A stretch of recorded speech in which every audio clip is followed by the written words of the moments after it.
Wind raced across his body, in sharp streams like knives running lightly across skin.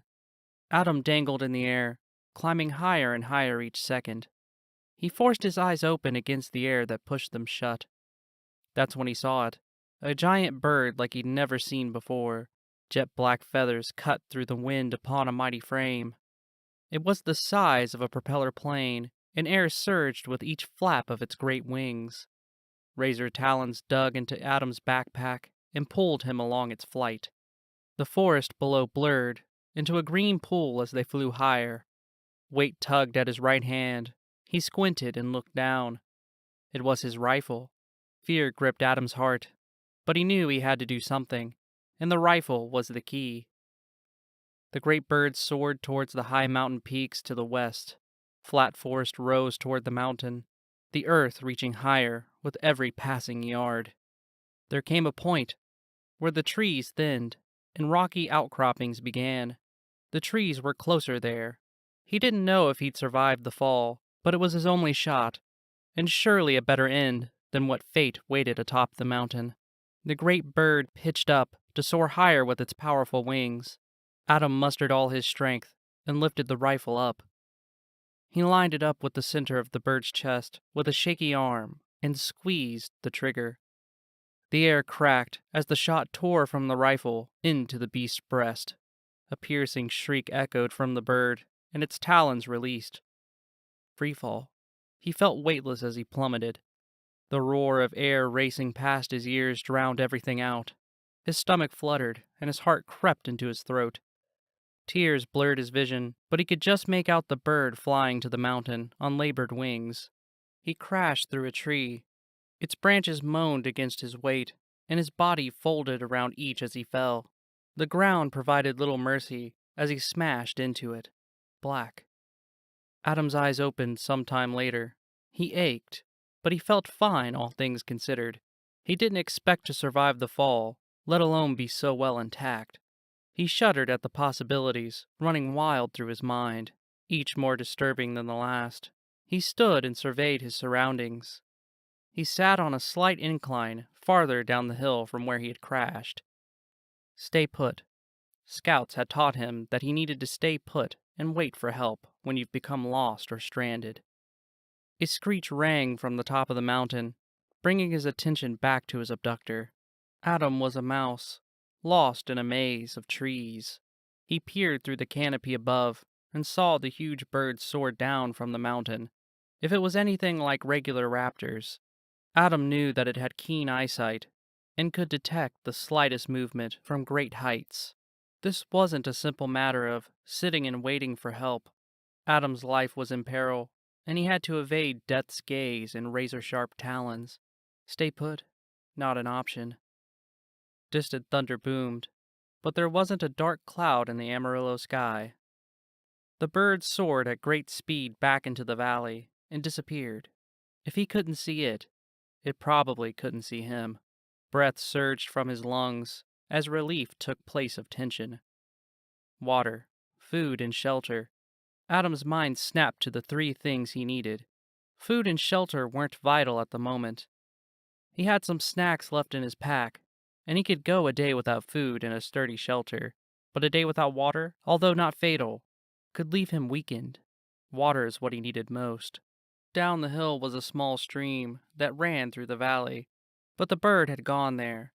Adam thought of his days at camp when Scoutmaster Todd droned on about readiness and wilderness survival.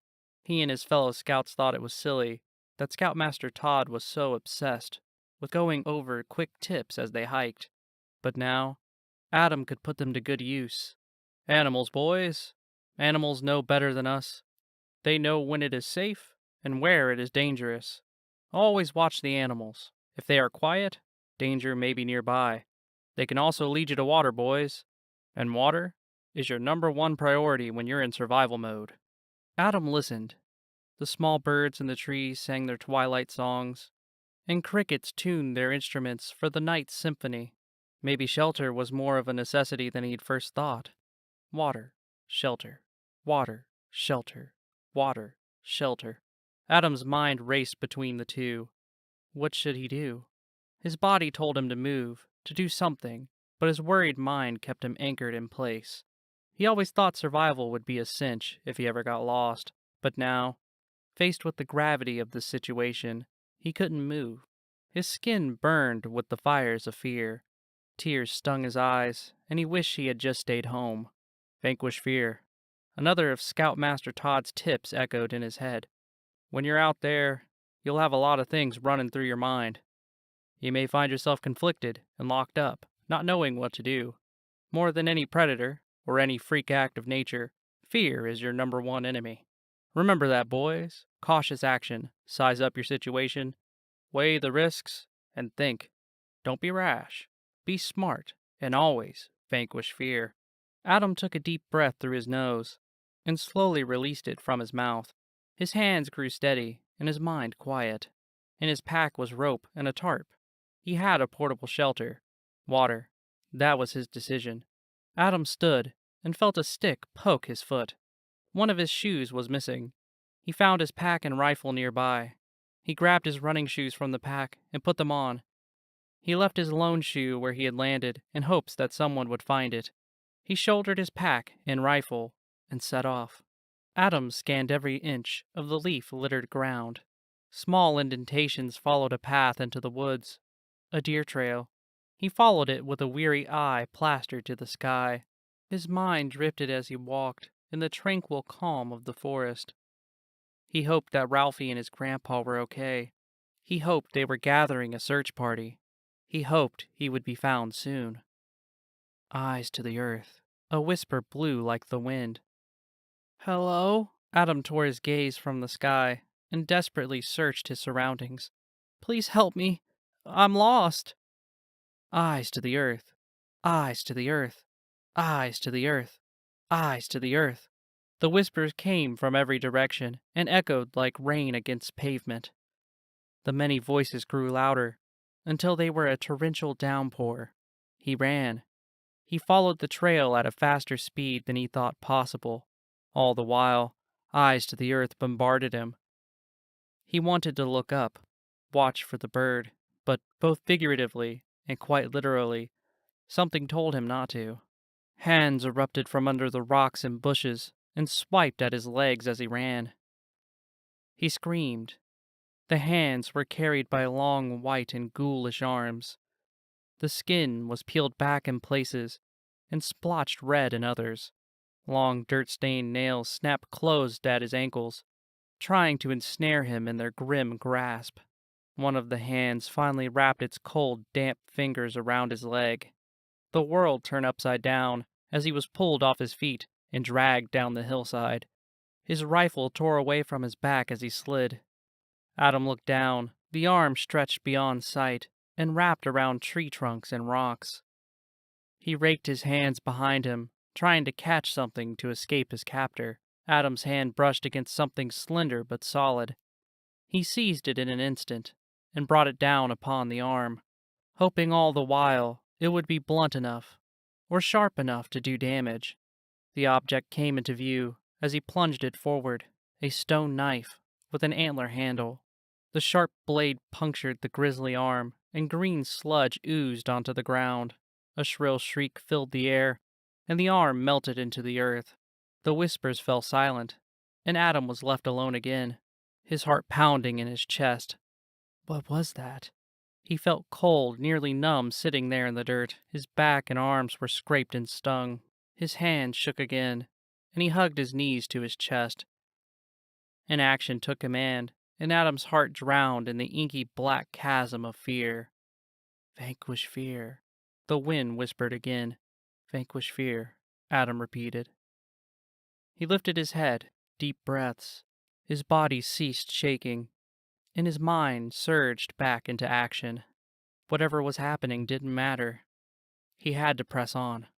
The knife radiated warmth. He balanced it between his palms and examined it. The blade was a chipped-away piece of stone. The antler hilt was smooth with age, adorned with a beaded leather cord. A small black feather dangled from the cord. Markings were etched into the hilt, but time had worn them beyond legibility. He wrapped it in his handkerchief and tucked it into his pocket. He found his rifle a little ways up and slung it back over his shoulder. The hike up the hill was arduous. Every step was weighed down with the ever-growing dread that wrestled the courage in Adam's heart. He fought at every step, but it wasn't easy. What was he compared to the strange things in that forest, the ancient powers held within, the whispers in the wind, the arms of dead men long and strong, and the bird that devours from above? He was just a boy. Adam meandered between trees and rocks as he followed the fading trail. He wanted to be brave, but everything felt wrong. His legs moved on their own. Something deep down told them to move, to push through the pain. He wobbled with each step. The hand that snatched his ankle left it bruised and sore. Ears to the wind. The whispers called again. Ears to the wind. They moaned. He stopped and closed his eyes. It was faint, but he heard it. The steady trickle of a running stream babbling. Adam's heart filled with hope, and he rushed down the trail. With each step, the sound grew. When he came upon the stream that cut down the hillside, he nearly wept. He snatched his bottle from his pack and covered the top with a cloth. He knew he should have sanitized it first, but his parched lips begged for relief. He found the spot where the water ran the fastest and collected a full bottle. The cool water drained in gulps that descended into small sips. He felt a rush of energy flow through him. Adam found 2 trees, an appropriate length apart, and ran the rope between them. He draped the tarp over the line and used stakes to secure the edges to the ground. Twigs and leaves were brushed into a pile. He scraped shavings from his fire starter into the center and then struck it with the steel pen. A rain of sparks littered the pile until an ember caught. He added a few more twigs and breathed life in steady streams into the blooming flame. He built a crisscross of larger sticks until a mighty flame stood vigilant against the coming darkness. The sun sank behind the mountain. The shadows of night reached their tendrils across the forest and drenched the land into darkness. The winds became quiet, and silent were the birds. Only the chorus of crickets played on in the night. Adam checked his rifle and laid it next to him under the tarp. He felt secure next to it, with a fire roaring outside. Sleep wouldn't come, though. It didn't matter how hard he tried. He wasn't weary, and the soreness in his body had already subsided. It was strange. Adam felt rejuvenated. Adam! A quick whisper cut the air behind his head. Adam sat up rigid. His skin stung with fright, and a yip escaped his lips.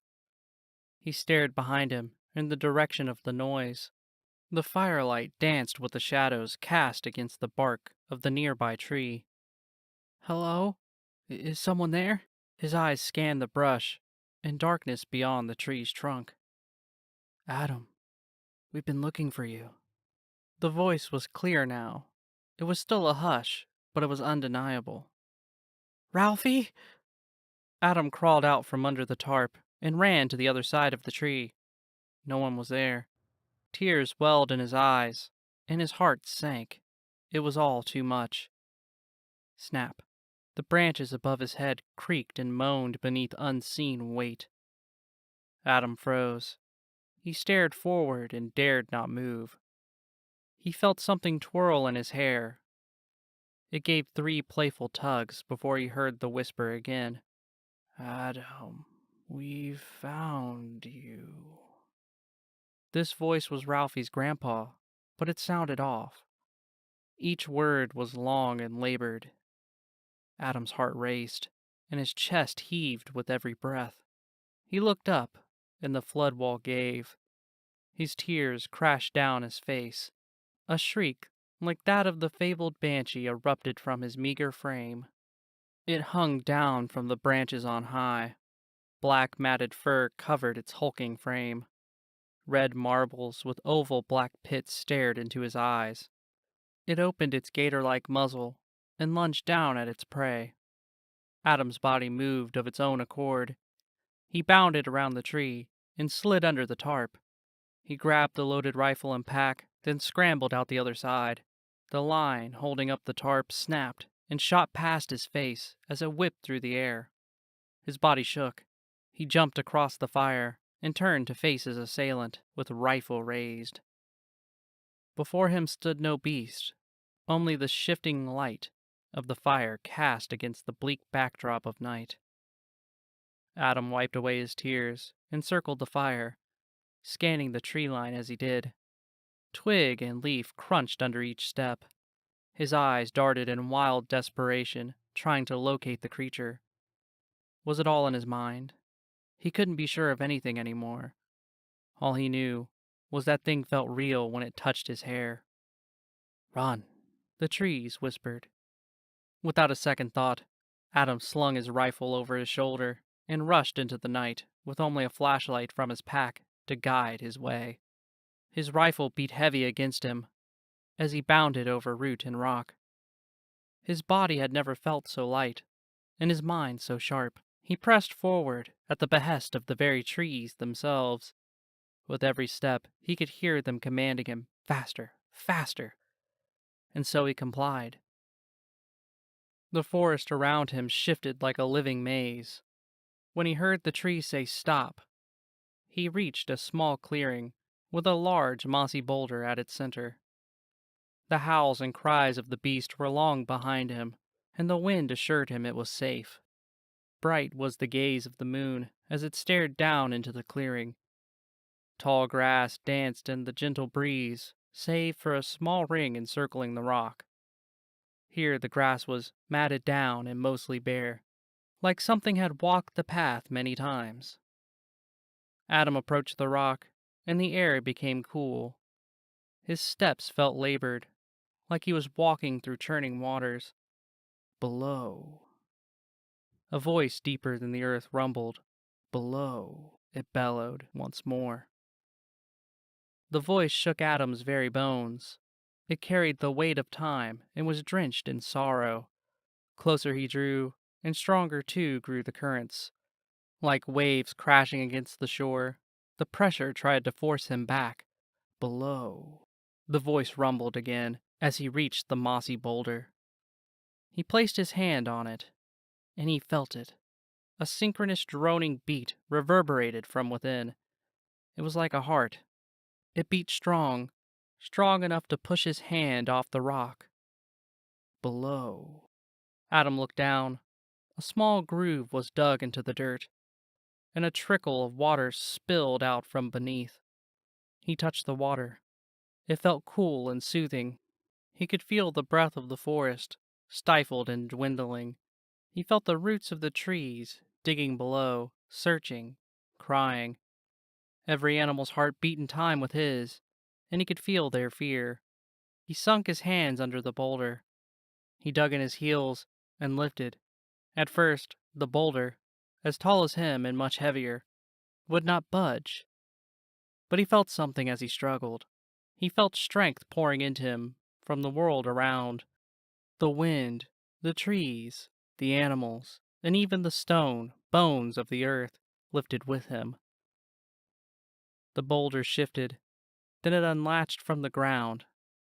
Adam roared with every ounce of his being and rolled the boulder from its spot and sent it tumbling back.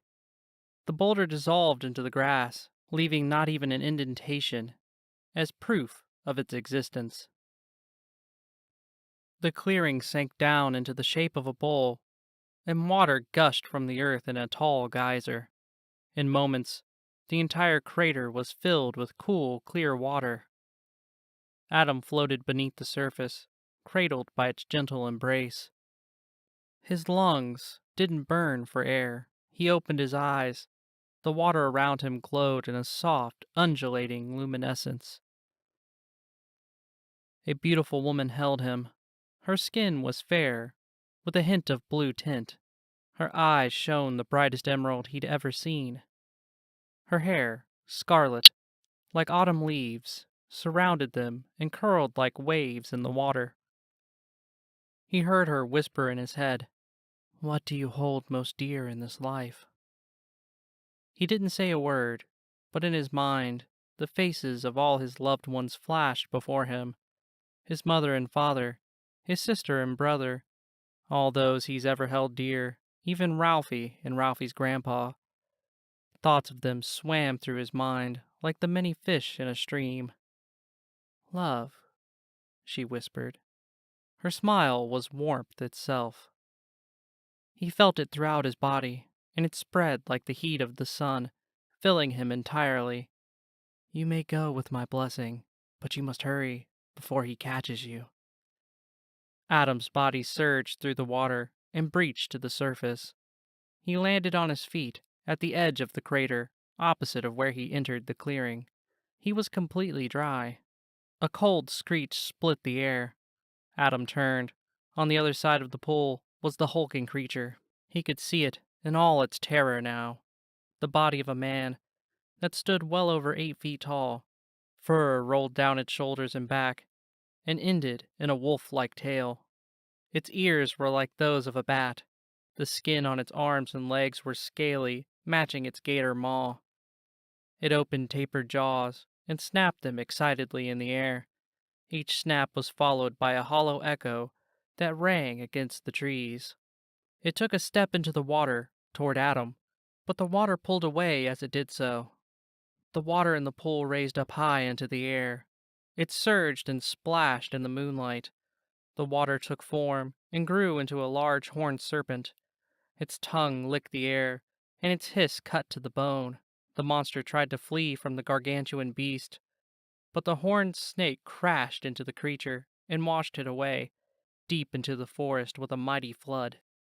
Adam seized the opportunity and ran the other direction, away from the creature. Again, with a swiftness that wasn't his own, he rushed forward. The deeper into the forest he ran, the stranger the world around him became. The trees rippled and bent like dancing flame. Roots slithered across the ground. The sky turned hazy green, and the moon grew bloodshot. A giant tree rose from the earth in his path. It reached high into the sky, with limbs white as bone. It was barren and void of all life, a hollow husk of the great majesty it once held. The earth around it was cracked and dry. Its bark bore the scars of its long existence. Within the tree sat the headless corpse of a stag. Its skull lay upon the ground below. It had long ago become embedded within the bark of the growing tree.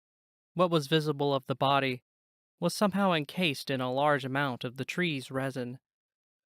Below. A dim light shone from the tree's roots as it spoke. It was the same voice that he heard in the clearing before. Adam approached the tree. The air was thick. His heart beat against his rib cage, spurred on by the butterflies he felt in his stomach.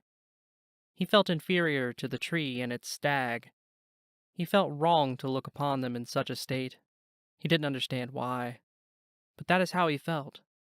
He placed his hand upon the bark and felt the cold finality of death. In that moment, he understood how fragile life was and what the absence of it meant. There was nothing, just cold. No words entered his mind. Whatever force had spoken to him before had fallen mute, dead like the tree. He had no more tears to cry, but his heart wept all the same. He looked down at the bleached skull of the stag. A mighty crown of antlers rested upon its head. In its life, it surely had been a regal sight to behold, a mammoth of its kind. What a shame that such a noble creature was reduced to this upon its death. Adam lifted the skull and hoisted it up to the stag's neck. He knew it wouldn't stay, but he wanted to see it in its full glory. He held it for a moment, up to where the neck was covered in resin. He wasn't disgusted by it. He was in awe of the mighty beast, enraptured by its beauty. Adam felt a sharp pain and a tug at his leg. He was immediately pulled from his spell and looked down. A gnarled white hand with bony fingers dug its dirty nails into his ankle. Memories of the long arm he'd encountered on the trail flashed through his mind, and he followed the long serpentine arm with his eyes. It snaked along the path he'd ran moments before. The creature stood there, reeling the arm into its body. He fell to the ground. His rifle slid off from over his shoulder, but he snatched it before it got away from him. The creature snarled and growled as Adam neared. Adam lined up his shot, but before he squeezed the trigger, the ground beneath began to quiver and split. Ancient roots burst from the earth and sliced through the arm, freeing Adam. The creature recoiled in pain. A vibrant light shone from the tree. The resin peeled back, and the stag's head sat firm upon its body. Muscle and sinew weaved around the white bone of the skull. Skin stitched its way over the head, and brown fur burst from newly formed follicles. A fiery blue glow burned from the stag's eyes. The tree came to life. Twigs grew from the branches, and red flowers bloomed from buds. Pale light surged from beneath the cracked soil. The tree opened from around the stag, allowing it to walk free. Each place the stag stepped, life burst forth. Green grass and wild flowers sprung up. The green haze in the sky dispersed, and nebulous starlight painted across the backdrop of eternity. The moon purified and shone a magnificent white. The stag bounded forward and landed between Adam and the creature. It was massive, towering over even the creature before it. The creature howled and lunged at the great stag. The stag spoke with the many whispers of the wind. Its voice rang pure and true. Never had Adam heard such beauty and power. It spoke one word, Etza. The creature recoiled. It let out a howl that sounded like many animals mixed into one. Its form shifted and stretched. Its body expanded and formed feathers. Its arms turned into mighty wings. Its legs became those of a bird's, with tearing talons. Before them stood the giant raptor that had snatched him and carried him away. It rocketed into the sky and disappeared into the night. The stag turned to Adam. Its fiery gaze simmered down into two beautiful azure orbs. Etza, it said again. The knife in Adam's pocket burned hot. He snatched it and unwrapped it from the handkerchief. The markings on the hilt burned blue like the stag's eyes and were renewed. The image of an eagle shone forth. He knew what they meant now. Etza. Adam looked up to the stag. His fear had completely melted away. As he looked into the stag's eyes, he knew he'd be safe. The stag lifted its head to the sky, and it let out a mighty bellow. The forest quaked and melted away, and everything went black. Adam felt the sensation of freefall. He felt weightless as he plummeted. The roar of air racing past his ears drowned everything out. His stomach fluttered, and his heart crept into his throat. He crashed through a tree. Its branches moaned against his weight, and his body folded around each as he fell. The ground provided little mercy as he smashed into it. He opened his eyes. Adam had never felt such intense pain in his entire life. He couldn't move his arms and legs. He could feel that they were shattered. He gingerly tilted his head.